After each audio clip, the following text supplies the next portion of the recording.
You've probably seen the name Nipah virus pop up in the news, right? It always seems to come with this real sense of urgency, this feeling of a serious, deadly threat. So, what is this virus exactly? Where did it even come from? And why do scientists all over the world pay such close attention to it? Let's dive in and break it all down. Okay, let's just get right to the heart of it. The single biggest reason Nipah is taken so incredibly seriously is this number right here. This is its case fatality rate. That means that for every 100 people who get the virus, somewhere between 40 and 75 of them won't survive. To put that into perspective, that makes it one of the deadliest viruses we know of. It's a truly staggering figure.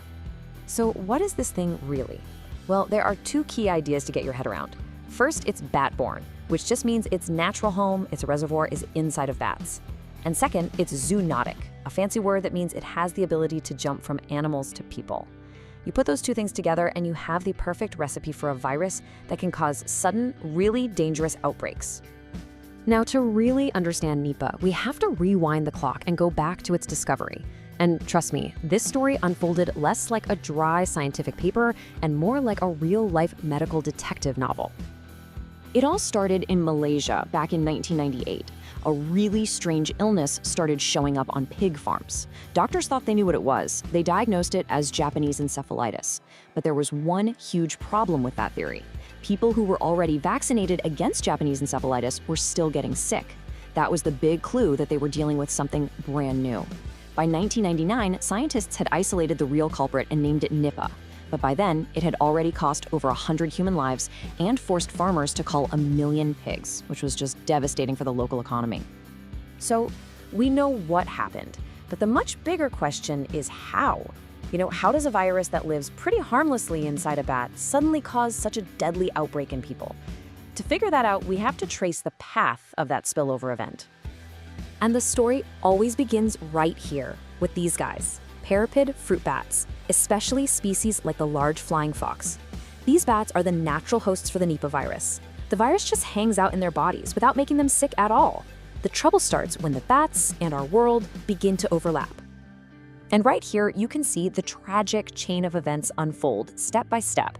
You have bats roosting in fruit trees near pig farms. They drop things, partially eaten fruit, their droppings, saliva. The pigs down on the ground eat this contaminated material, and they become what we call intermediary hosts. They basically amplify the virus, getting really sick. From there, it's a very short jump from an infected pig to a farm worker. It was just a perfect, tragic storm. But here's the thing. This spillover wasn't just a random bit of bad luck.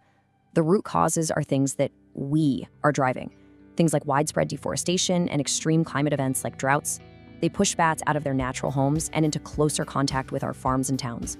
You combine that with densely populated areas and farming that pushes right up against wild spaces, and you literally create the perfect conditions for a virus like Nipah to emerge. And this is a really crucial point, because what started in Malaysia didn't just stay in Malaysia. Since that first outbreak, Nipah has proven that it's a recurring and geographically expanding global threat. The virus almost immediately spread to Singapore, carried by those imported pigs. But then it started popping up again and again in Bangladesh and India, and in some of these places the mortality rates were even higher. And the transmission was different too, often linked to people drinking raw date palm sap that had been contaminated by bats. It just goes to show how adaptable this virus is at finding new ways to reach people. And this is not just a regional problem anymore. The World Health Organization has officially put Nipah on its priority list. That means it's considered one of the pathogens that poses a really significant risk of causing future epidemics, putting it in the same category of concern as viruses like Ebola. And here is exactly why it's so feared on a clinical level.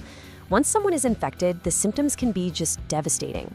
It might start with a fever and a headache, but it can quickly escalate to encephalitis, which is swelling of the brain. That can lead to seizures, a coma, and then death, sometimes in as little as 24 to 48 hours. It's incredibly fast and aggressive. So when you're faced with a threat like this, what do? Well, the global scientific and public health communities are in a flat-out race against time, trying to find effective ways to fight back. The current reality of fighting Nipah is, well, it's stark. We have no approved drugs. We have no approved vaccines. Treatment is all about intensive supportive care. Basically, doctors do everything they can to manage the symptoms and just hope the person's body can fight off the infection. But there is a lot of hope on the horizon. There are promising treatments, like monoclonal antibodies. You can think of them like lab-made guided missiles that target the virus, and they're in clinical trials right now, along with several different vaccine candidates. But there's this weird paradox, a major hurdle in the race for a solution. Because Nipah outbreaks are so sporadic and don't involve huge numbers of people, it's actually incredibly difficult to run the large-scale phase 3 trials you need to get a vaccine approved. You know, the final stage of testing that involves thousands of people. So the virus's rarity, which is a blessing in one way, is actually a massive obstacle for the research.